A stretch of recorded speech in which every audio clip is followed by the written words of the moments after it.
4 was the blocked account. Now the reason why they need it to be blocked is because the blocked account only allows you to withdraw a certain amount of money every month until the money you have in that account is exhausted. And the reason why they do this is to make sure that for the period of time that you are planning to stay in Germany without having a job, you will be financially taken care of.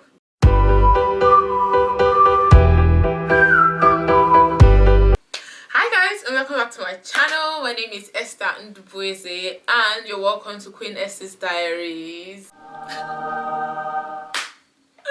So happy new year. This is my first video of the year, guys. It's been a whole lot, like, guys, I know this video is a long time coming. How do I even say this correctly? I've had a lot of you message me in the last 1-2 months. I know I have been sluggish with responding to emails, messages. A lot has been happening, man. The girl has been going through some bit, but like I said, she went through and she's here now. So welcome to this new year. Welcome to my channel. If you're a new subscriber, welcome. Like I said, you are a new subscriber, so you're about to subscribe. If you're a returning subscriber, welcome back home. How are you guys doing? It's been a while. How are you doing? So, like it shows in the description box of this video, today I'll be sharing with you guys how I came to Germany. So a lot of you have asked me these questions in the last few months because I have been showing you guys a new way to move to Germany as a health worker, and a lot of other people have been asking me if I took that route, and the answer is no.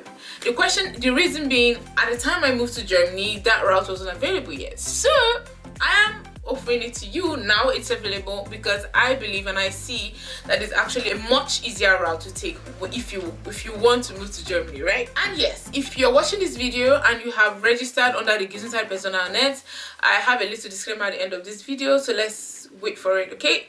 See you guys, but let's focus on this gist, right? Good. So a little background about my life and what I have been doing career wise, right? So I did my basic nursing education in a nursing school in Nigeria. This is the State School of Nursing, Eku, Nigeria. Also Eku, Delta State, Nigeria. Fun fact, I was born there. Anyway, so I finished my basic nursing education there in 2013, after which I moved to Lagos to practice as a nurse in a pediatric hospital called the Inton Hospital. Great place to start, trust me. And after that, I moved over. Yes, and while I was there, I moved over to Guyana to do my bachelor's in nursing in Texila American University. That transition and how Texila went is a different video on its own, which I'll be making at a different time when it's important. Right now, this is more important. So I was in Guyana for 3 years, for about 3 years, after which I decided to move to Germany. Actually, the decision to move to Germany was somewhere after 2 years of being in Guyana. And the rest of the processing and the rest of documentation and took another year. Let's just say that. So guys, moving on to the video. So after I had made up my mind to move to Germany, the first thing I did was to contact a relative here in Germany, like, you know, my brother. Cute boy, good. I contacted him and asked him to help me find out what it took to work here as a nurse, which he did by asking in individual hospitals, right? So he went and asked them, and they told him what was necessary, and which was I needed to contact the Regierungspräsidium. Okay, I'll write all of these words in this video, guys, so that you get where I'm going. So my journey started from there. So after contacting them, I wrote my CV, made my CV, made it in German, gathered all my supporting documents from high school, till now, till that time, had every one of them translated, and it was sent to the what's it called? And it was sent to the Regierungspräsidium. In the Regierungspräsidium, they have a section where they take care of workers that are working in the health sector. Now that was the sector I sent it to. Whatever city you're planning to move to has their own Regierungspräsidium. I live in Baden-Württemberg, and in this state, and the capital of this state is Stuttgart. So the Regierungspräsidium is in Stuttgart. So it's possible that your own Regierungspräsidium is in the capital of your state. Guys, jumping from German to English is a skill.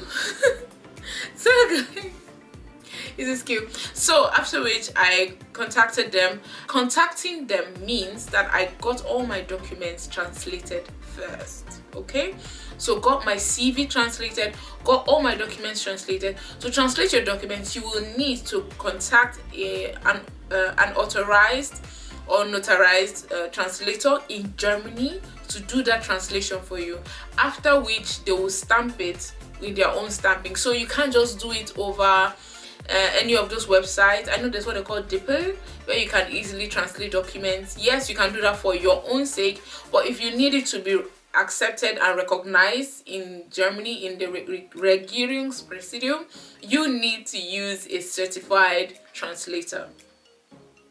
Good. So all my documents translated to German, my CV in German, and then I wrote in an email in German to to the Regierungspräsidium. Mind you guys, at this time I didn't know any German, so I used a lot of help from my brother and a friend to make this work out. So it was really not that easy, but we worked through it. Again, another tip about translating your documents: if you need your documents translated here in Germany at a cheaper rate, then I would advise you to go through a student. At the time when I did this, the friend was a student, so he submitted the documents under his name and they were translated for a cheaper price.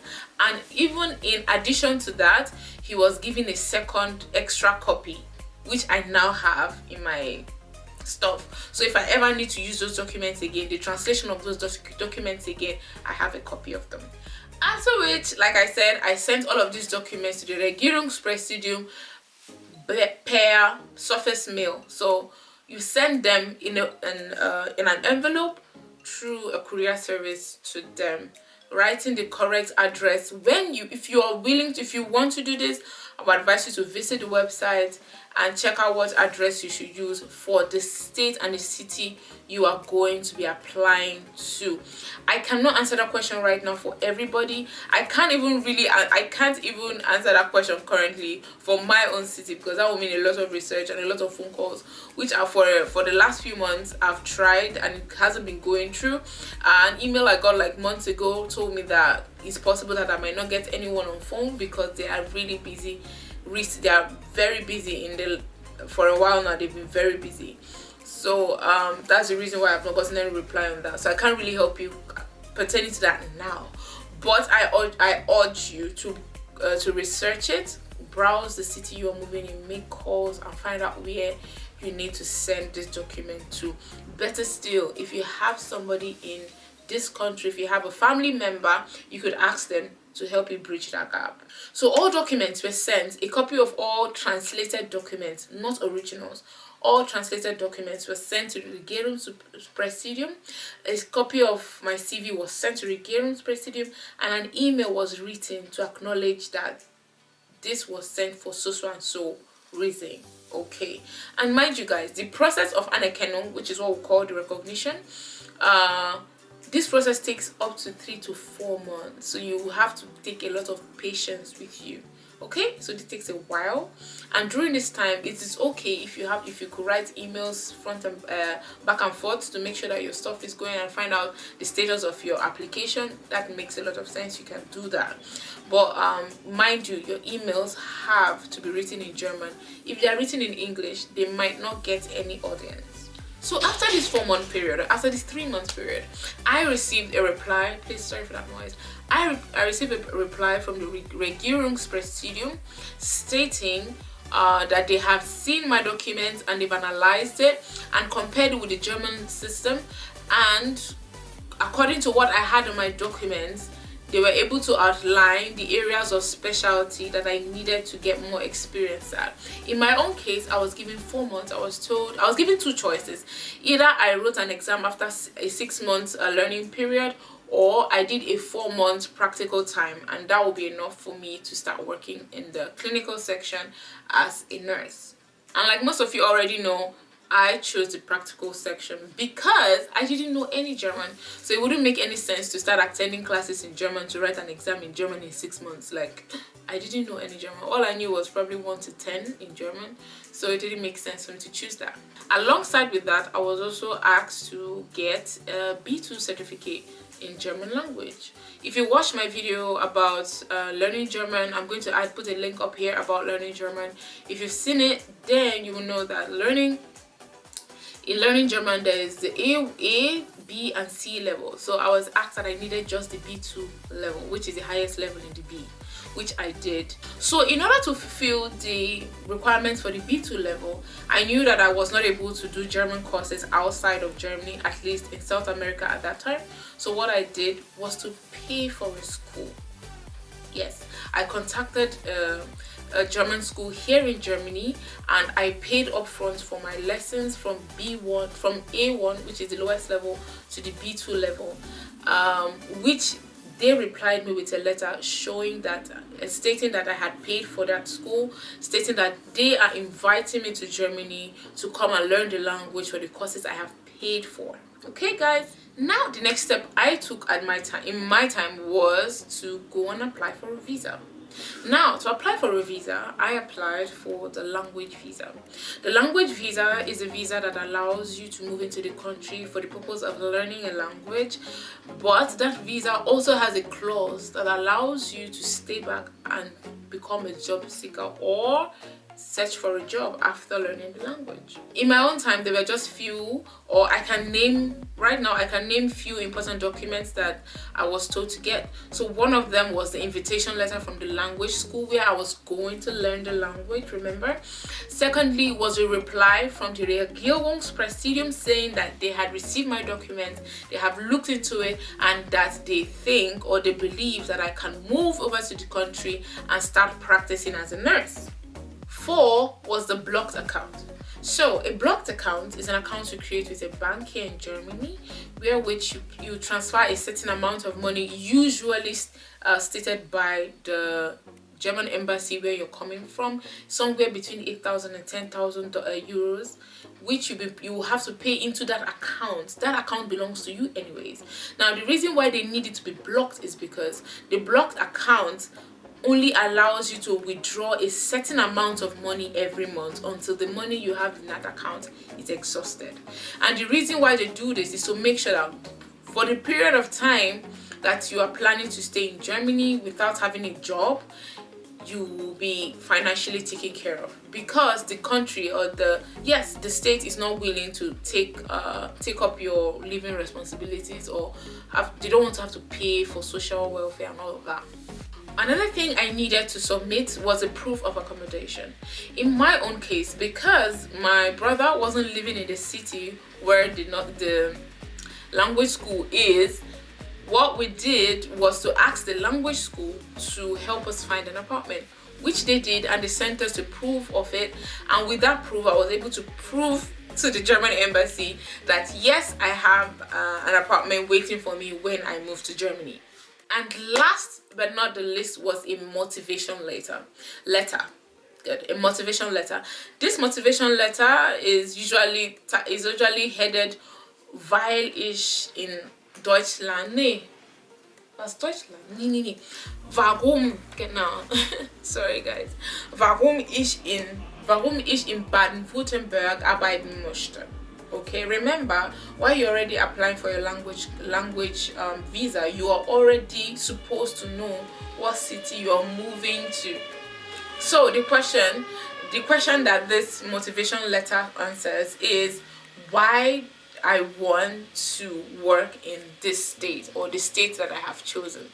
So with this letter, you will write how you feel about the state, what you know about it. For this letter, it's important that you research about the state and find out their strong points. Feel free to ask questions to anybody. Ask anyone questions, anybody who lives in those states questions. Like I usually advise, it is great if you can find people on Facebook. Facebook is a great place to find anybody who is living anywhere. There are lots of Facebook groups that have Africans living in Germany, yeah, in them. So you could ask them for strong points and things that are peculiar with that state that you could use to formulate your letter or your motivation speech. So in order to do this, I'm going to give you a couple of hints that you should know before you do this, before you start this process, and things you must pay attention to. Number one is, before you choose a place to do your German school, make sure that it is in the same state or the same city as where you are choosing to work. The reason is, in Germany, there are a lot of dialects, and this dialect vary sometimes from city to city, not really city to city, but from state to state, from region to region. So it is really important, if your German school is in the same city where you'll be working, so that you're not going to experience a sharp change in the German you're hearing. It's important that what you learn in school you're able to use immediately in your work area. Surely in the schools you're going to be learning High German, which is like the perfect correct German, but the truth is, in every day you're going to have to speak colloquial German, which is like it's like colloquial German. And this is the reason why you need to be living and working in the same city where you're learning your German. Like some of you already know, depending on the country you're moving from, these documents actually vary from country to country. So your country might require to have more some extra documents that I haven't mentioned in this video, or even less. And even though your country doesn't really require these documents that I mentioned right now, feel free to even get them ready, because you don't know if you will need them later on. Like I said, or like I always try to say, this will save you the stress in future. That's the reason why I'm making this video, guys, so that you can start preparing in time before then. Another tip you should know is, know basic stuff about Germany, like really basic stuff. It's going to save you a lot of stress, because for some embassies they actually get to interview you when you come for your language course. So even though you might not be able to speak any German, you should at least know like little basic stuff about Germany, like the population. But you get where I'm going, like know really basic stuff about Germany, how many states are there in Germany, how many regions, if there are no more regions anyway, but how many states, where you're moving to. Just know like little stuff about it, okay? Don't be all ignorant about that. And something you should probably know is that when you're going to apply for your visa, since you are applying for a language visa, you are not necessarily expected to know much German. So you could just like pick up like little things like greetings and numbers if you want. But since you're already applying for a language visa, they already understand that you're going to learn, so you don't necessarily need to learn so much German. For other kinds of visa, you actually need to have at least an A1 level, but for this one you don't. Guys, this visa process could take up to 3 months to get completed, like 3 months before you can get your reply from the German embassy in your city, in your state. So you have to be very patient, okay? Speaking about the time it takes, so in my own case it took like 8 months or so to finish, because at that time my school was delaying on a document. So that document, until it came, I wasn't able to go further and do other things. So when it came, then I was able to start applying officially for the German visa. And mind you, again, I lived in Guyana, right? And Guyana did not have a German embassy, so I had to travel to Trinidad and Tobago, which is actually just the Trinidad part. I wasn't in Tobago, just the Trinidad part of that country, to apply for a German visa. So because of this, all of these movements actually ate into my time. That's why I spent like 8 months waiting for it. But good enough, during that time I also started working in Guyana, and I gained another year experience. So it was a win-win situation. And guys, something that you should also know is that after you've gotten your visa, your language visa, your visa will only permit you to live in Germany legally for 3 months. And that 3 months is given so that you can come, when you move over, you register yourself again here as one living in Germany, and then you can get the extension to the number of months and number of months that you've paid up for, or you've paid up for your language course. I'm sure you get what I mean. So whenever you move to Germany, you will still have to register yourself again to get your complete stay on your visa. And guys, this registration is very important, and not just very important, it is compulsory. It is a crime if you don't. So immediately you move to Germany, you should do that, and immediately you do that, you get mails from the state. The drama starts from there. The drama starts from there. Anyway, guys, that is the much I can tell you right now about how I moved to Germany. Like I said, I just gave you all the tips and everything that happened about me moving to Germany. I know that everyone's case is going to really be case specific. It's not going to be exactly the way I said it. This is if you choose to do it by yourself on your own. But if you want, or if you rather not go through all of this stress, you could just register under the Gesundheitspersonalnetz. It's an agency that helps health workers move to Germany to practice in Germany. Guys, a lot has been happening since this pandemic, and because of that, there has been a lot of backlog in processing of information in all the embassies. When I mean like in the German embassy, all over the world, in different places. I know for a fact that in Nigeria, they actually stopped giving appointments for a while. There has been a backlog in the Regierungspräsidium. Usually processing documents in the Regierungspräsidium doesn't really take up to 4 months. It usually does not take up to 4 months, but due to these delays, it starts taking that long. So please don't get weary or get confused or get confused or uncomfortable about what's going on. It is not necessarily the fault of the agency. It is because there's a lot of things have slowed down since the pandemic started. So I believe I have answered most of the questions I've gotten on this topic in this video. If you know anybody who needs to watch this video, feel free to share this video with them and put your questions in the comment section, or write me personally. I actually prefer you to write me in the comment section, because when you ask a question in the comment section, it helps other people to see it and know the answer instead of coming to ask me 1,001 times again in my inbox. Okay, don't forget, I love you guys. Subscribe, like, share this video, and I will meet you in my next video next week. Right? Okay, I love you guys. Like I said, Happy New Year. It's nice to see you guys again. Like, check videos, check videos, and bye-bye.